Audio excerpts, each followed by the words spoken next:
We all have had such a crazy year, and I think this pandemic has shaken up all like old patterns, old working habits. What do you think? What will stay for longer? Mm-hmm. There will definitely be some long-term effects of what we've gone through. So one of the positive things first is I think there was an absolute acceleration on digitalization, development of certain apps to make it more easy to collaborate online, for instance.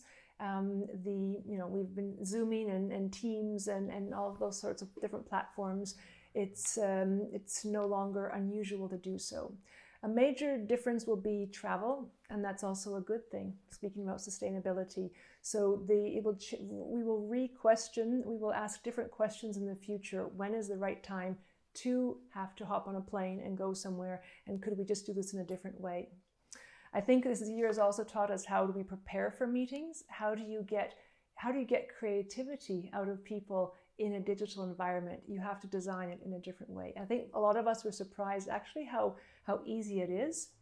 We've also come to the conclusion, I think the majority of us, that you cannot replace every meeting in a digital way. So the future will be a lot about hybrid working models. The majority of companies are saying that their people are saying 2 to 3 days is roughly. So in a 5-day work week, either 2 or 3 days I want to be in the office or at home.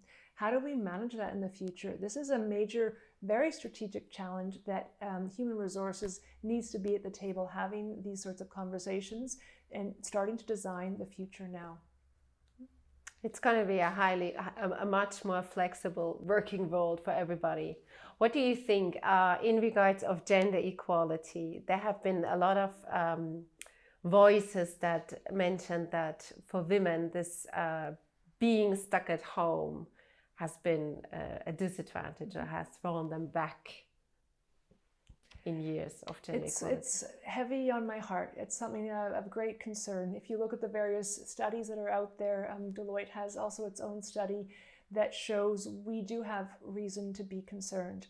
What is happening, or what we know today, is that it's still predominantly more so the woman, the mother at home, who does the majority of the house care work, if it's the school, the food management, the home itself.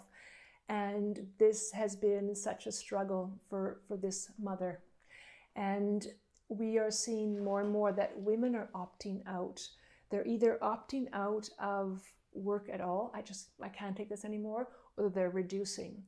Now, in today's world, I do hope that in the future you can have an amazing career no matter what percentage that you work, but it is a given. If you reduce quite drastically, it changes the speed at which your career progresses. If I would have reduced my work drastically, say 8 years ago, 10 years ago, I wouldn't be where I am today. So this is what's causing us concern. If this happens more and more, this is going to put us back up to 10 years on our progression rate as far as gender diversity in the workplace, and that's cause for alarm. And what do you think can employers do or companies do to support that, considering the fact that we gonna work more from home and more on hybrid formats than ever before?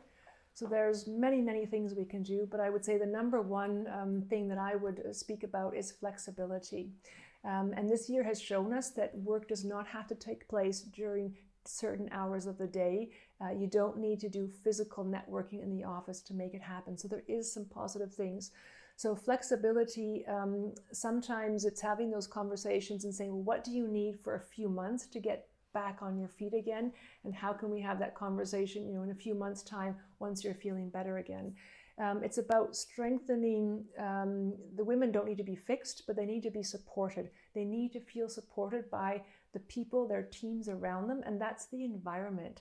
It's also about having these conversations with leaders about how you can be a more effective leader and support these individuals. It's the same when a returning parent who comes back to work. It's a really short time in your career, to be honest, but it's such a pivotal time. It's a moment of truth. If you can put extra support in there, I promise you'll have a very loyal employee coming off of that experience. And talking about the leaders, I think it would be also highly important to focus on the men and their role and what kind of leadership role they take in. Yeah, There's some great things happening in Switzerland in regards to many companies extending their parental leave, making it longer. That's a great thing. I hope this movement will continue to increase. We have also a working parents program supporting both, supporting the leaders, as I mentioned.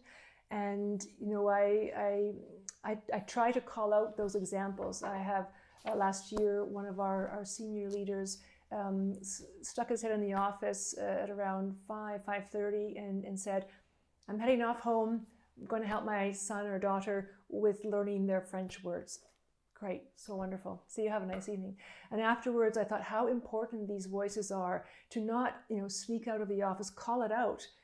There was a great campaign done, I believe it was by Pepsi a few years back in the US, where it was something about call it out. You know, when you're leaving for whatever private reason, don't be the slave that, you know, says, oh, I worked so long. I was, you know, working for 14 hours yesterday. Call it out and say, I ended my day today at 4:30 because I did sports, because I took care of my health, I took care of my children. It's important for that human way of working. I think it's also, you can see a change. Before we were talking about work-life balance, and I think it all mixes up, and there is not this differentiation between work and private life anymore, that it comes all together. Perhaps it also has to do with the purpose you try to find in life and also in working life. Yeah, I think a lot of us are coming to points where this is no longer sustainable and I have to rethink my system and try again. I did it myself the last year. So the first month of COVID, I was almost on my knees, you know, working way too much, not taking care of my health. Had a good hard look at myself in the mirror, conversation with myself, and had to get myself back on track again. When people ask me about work-life balance, I often say I don't think there's rarely a perfect balance. What's most important is when you sense that it's getting out of balance, that triggers some alarm signals and you take action.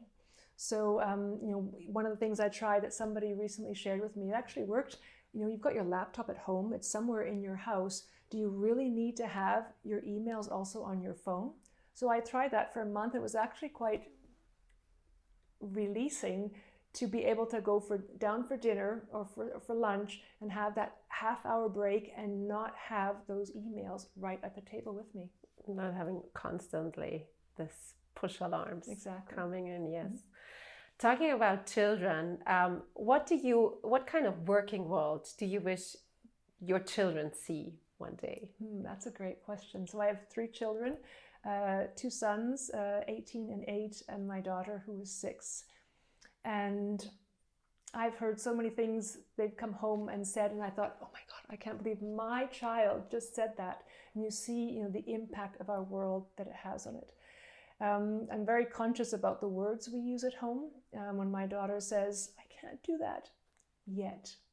You can't do that yet. So I try very much to upskill myself as a parent. Sometimes I'm proud of myself as a parent. Sometimes I'm not. Working very hard right now on the growth mindset. So I would hope that my children in the future can come into a workforce that they can be themselves. They can be creative and they can be embraced for whatever kind of individuals they hope to be. I hope that they can speak their mind. I hope that they can feel like they contribute in a valuable way to society and to their work.